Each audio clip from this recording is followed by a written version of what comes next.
Hello student, स्वागत है आप सभी का आरवी ट्यूशन क्लासेस के यूट्यूब प्लेटफॉर्म पर। दोस्तों, आज की इस वीडियो में हम ITI first year electrician trade theory का चैप्टर नंबर 2 डिस्कस करने वाले हैं और चैप्टर नंबर 2 का ये वीडियो नंबर 6 होने वाला है। अगर आपने इससे पहले की वीडियोस को नहीं देखा है तो चैनल पर सारी वीडियोस अपलोडेड हैं, आप जाइए वहाँ से सभी वीडियोस को देख पाएंगे जो भी आपसे मिस हो गई हैं।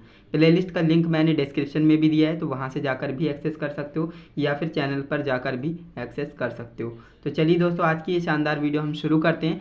जैसा कि जो स्टूडेंट्स हमसे रेगुलरली वीडियोस को देखते हैं, रेगुलरली कनेक्ट हैं, पढ़ाई कर रहे हैं, उन्हें पता होगा कि लास्ट क्लास का लास्ट टॉपिक हमारा क्या था।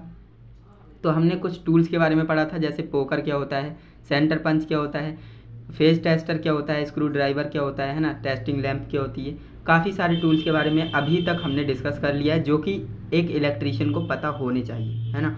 और आज की इस वीडियो में हम इसी टॉपिक को जारी कर रहे हैं, यानी जो हमारा ड्रिल मशीन है। आज की इस वीडियो में हम ड्रिल मशीन के बारे में पढ़ेंगे, क्रिम्पिंग टूल, वाइस के बारे में पढ़ेंगे, है ना। तो काफ़ी सारे टॉपिक्स को आज की इस वीडियो में मैं आपको कवर करके देने वाला हूँ एंड बिल्कुल आसानी से समझाने वाला हूँ। जितना प्रैक्टिकली होगा मैं आपको सारा समझाने का प्रोसीजर अपनाऊँगा, है ना। तो चलिए दोस्तों, वीडियो शुरू करते हैं। जैसा कि ड्रिल मशीन के बारे में आप जानते होंगे, ड्रिल मशीन आपने देखी भी होगी, है ना। हो सकता है आपने इस्तेमाल भी की हो। तो ड्रिल मशीन क्या करती है, इसका उपयोग धातु व लकड़ी में तीव्रता से छेद करने के लिए करते हैं। तीव्रता बोले तो जल्दी से छेद करने के लिए, है ना। अब ऐसा ड्रिल मशीन जो है ना, वो बर्मा का काम करती है। बर्मा क्या होता है, आपका जो मैंने आपको दिखाया था ना, वर्मा आपका क्या होता है, जो आप हाथ से पकड़ करके घुमाते हैं, है ना। हाथ से पकड़ करके घुमाएंगे तो लकड़ी में छेद हो जाता है, उसे हम वर्मा कहते हैं नॉर्मली भाषा में, है ना। तो आप उससे तो हाथ से करते हो, वो आपका एक हैंड टूल हो गया। लेकिन ये क्या है, ये एक आपके एक इलेक्ट्रिकल टूल है। ये ड्रिल मशीन क्या है, इलेक्ट्रिकल टूल है और इलेक्ट्रिसिटी से ही चलता है ना ड्रिल मशीन। हालांकि हाथ वाली ड्रिल मशीन भी आती है ना, हैंड ड्रिल जिसे कहते हैं। तो ये आपको समझ में आ गया ड्रिल मशीन क्या है। ये जो है एक तेज़ी से लकड़ी में या धातु में छेद करने की एक प्रक्रिया है ना। छेद करने में ये इसका इस्तेमाल करते हैं। इसके बाद क्रिम्पिंग टूल। क्रिम्पिंग टूल क्या होता है, तो क्रिम्पिंग टूल आपने कहीं ना कहीं देखा होगा, है ना। नहीं देखा है तो आप गूगल पर सर्च करेंगे तो आपको मिल जाएगा कैसा दिखता है। बाकी मैं आपको बता देता हूँ क्रिम्पिंग टूल का क्या काम होता है। लग्स, सबसे पहले लग्स को जानिए। लग्स क्या होता है, कुछ इस तरह से होता है ना। यहाँ से आप वायर कनेक्ट करते हैं और यहाँ से इसके इस तरह से बने रहते हैं। तो ये एक लग्स होते हैं, जिससे कि लग्स को टाइट करने में, अब जैसे इन्वर्टर में आपने देखा होगा ना, वायर को आप डायरेक्टली ऐंठ कर आप कस देंगे बोल्ट, तो वहाँ पर क्या होता है, वो स्पार्किंग करता है, ढीला रह जाता है ना। तो इससे बचने के लिए हम करते क्या हैं, क्रिम्पिंग टूल का इस्तेमाल करते हैं और वायर लेते हैं, है ना। जैसे कि यहाँ पर अगर मैं आपको दिखाऊं तो ये मेरे पास वायर है। अगर मैं इसे डायरेक्टली कहीं पर टच करूँगा तो वहाँ पर स्पार्किंग होगी। अगर मैं यहाँ पर इसमें लग्स लाऊं, लग्स को यहाँ पर लगा दूं, है ना, और क्रिम्पिंग टूल से इसे टाइट कर दूं, फिर इसके बाद इसे कहीं पर कसूं तो वहाँ पर ढीले संयोजन नहीं रहते हैं ना। तो ढीले संयोजन से बचने के लिए ही हम क्रिम्पिंग टूल का इस्तेमाल करते हैं। समझ में आया। तो इसका उपयोग एल्यूमिनियम तथा कापर लग, है ना, लग लिखा है, लग्स होता है ना। लग्स को केबल के सिरों पर फिट करने में करते हैं, यानी कि जो केबल का सिरा होगा, जैसे मैंने आपको बताया जो कंडक्टर है, उसको जो है फिट करने में क्रिम्पिंग टूल का इस्तेमाल करते हैं, जिससे कि ढीले संयोजन ना हो, स्पार्किंग वगैरह ना हो। समझ में आ रहा है। इसके बाद वाइस। वाइस के बारे में आप जानते होंगे, वाइस का मतलब क्या है।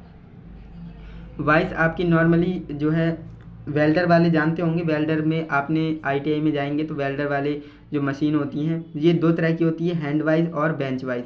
बेंच वाइज क्या होता है, बेंच में जो लगी रहती है ना, इसे हम क्या कहते हैं, जकड़ा। जकड़ा भी इसे बोलते हैं नॉर्मली भाषा में, यानी जकड़ कर रखने वाला, है ना। इसे फांस भी बोलते हैं, तो हो सकता है आपके यहाँ पर क्या बोलते हो, लेकिन इसे इलेक्ट्रीशियन भाषा में, इंग्लिश भाषा में क्या बोलते हैं, वाइस बोलते हैं, है ना। तो वाइस दो तरह के होते हैं और इनका उपयोग हम किसी चीज़ को पकड़ने जकड़ने के लिए करते हैं। इनमें दो जबड़े होते हैं, है ना, जो कि जौ कहलाते हैं ना, जौ को पकड़ते हैं। यानी कि जो वाइस होती है ना, दो तरह की होती है, मैंने आपको बताया, हैंड वाइज और bench wise. Bench wise bench में लगी होगी, हैंड वाइज हम हाथ में पकड़ कर इस्तेमाल करेंगे। तो इसमें होता क्या है, इसमें दो जबड़े होते हैं जो किसी जॉब को पकड़ने में काम करते हैं। जैसे जॉब आप जानते होंगे, जॉब क्या होता है, जो वेल्डर वाले या जो फिटर वाले होते हैं वो जॉब बनाते हैं। जॉब बनाते हैं तो क्या, उन्हें पकड़ने के लिए वाइस की ज़रूरत पड़ती है। तो वाइस में जॉब को फंसाते हैं और अपना काम करते हैं, है ना। सामान्य कार्य के लिए 10 सेंटीमीटर और 60 सेंटीमीटर वाले वाइस की आवश्यकता पड़ती है।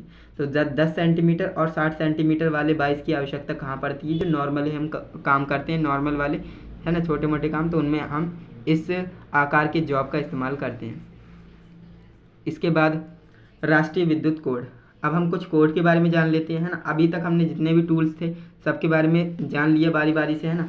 तो मैंने आपको लास्ट क्लास में वायर गेज दिखाना भूल गया था ना, तो मैं वायर गेज का यहाँ पर फोटो लेकर के आया हूँ। तो देखिए वायर गेज कुछ इस तरह से दिखता है। मैंने आपको बताया था वायर गेज का इस्तेमाल क्या होता है। जैसे मान लीजिए मेरे पास ये वायर है ना, तो मुझे इस कंडक्टर की मोटाई जाननी है कि इसकी कंडक्टर का गेज कितना है ना। इस कंडक्टर का गेज कितना है, इस तार का गेज कितना है। तो मैं करूँगा क्या, बारी बारी से इन सभी होल्स में डाल करके देखूंगा। ये आपका वायर गेज होता है, इसमें छेद बने रहते हैं और 0 से 36, ध्यान रखेंगे ये 0 से 36 तक होते हैं, है ना। तो 0 से 36 तक आप डालते रहेंगे, जहाँ पर ये फिट आ जाए, है ना, जिस खांचे में ये फिट आ जाए तो वही उसका गेज हो जाएगा। मान लीजिए 5 वाले में फिट आ रहा है तो 5 इसका गेज हो जाएगा, है ना। अगर 12 में फिट आ रहा है तो 12 इसका गेज हो जाएगा। तो ये वायर गेज होता है ना, जो कि वायर की मोटाई को नापने के काम आता है। समझ में आया। एंड इसके बाद एक और टूल है जो कि साहुल इसे बोला जाता है ना, साहुल, जो कि ज़्यादातर जो है राजमिस्त्री होते हैं उनके इस्तेमाल में ये काम आता है ना। ये थ्रेड होता है ना, और ये टिप होता है। तो ये आपने देखा होगा कहीं ना कहीं राजमिस्त्रियों के पास, है ना, ये टूल रहता है। तो ये आपको समझ में आ गया होगा। अब हम बात कर लेते हैं राष्ट्रीय विद्युत कोड के बारे में। राष्ट्रीय विद्युत कोड क्या होते हैं। तो सामान्य घर में 10 पंखे, है ना, 10 पंखे बाद लाइट के साथ 2 पावर के पॉइंट लगे होने चाहिए और इससे ज़्यादा नहीं। यानी कि जो सामान्य, जो नॉर्मली घरों में हम 10 पंखे व लाइट लगाते हैं तो उसके लिए 2 पावर के पॉइंट, 2 पावर के पॉइंट का मतलब ये है कि 2 पावर पॉइंट वहाँ पर होने चाहिए, जो जहाँ से पावर आ रही है ना, सॉकेट लगे हुए होने चाहिए और इससे ज़्यादा नहीं होने चाहिए। नेक्स्ट आपका है लाइट फैन का 800 वाट व पावर का 3000 वाट से अधिक नहीं होना चाहिए। यानी कि जो लाइट या फैन है इसका जो है 800 वाट व पावर का, यानी जो लाइट फैन, यानी यहाँ पर आप कंफ्यूज हो रहे होंगे, यहाँ पर कॉमा लगेगा। लाइट और फैन का जो 800 वाट होता है और जो पावर का जो वाट होता है वो 3000 वाट होता है और इससे अधिक नहीं होना चाहिए। ये आपसे कहना चाह रहा है। उम्मीद करूँगा समझ में आ रहा होगा। इसके बाद नेक्स्ट आपका है, देखिए जहाँ पर भी आपको डाउट रहे ना वहाँ पर आप मुझे कमेंट ज़रूर करें, मैं आपके कमेंट को रिप्लाई ज़रूर करूँगा।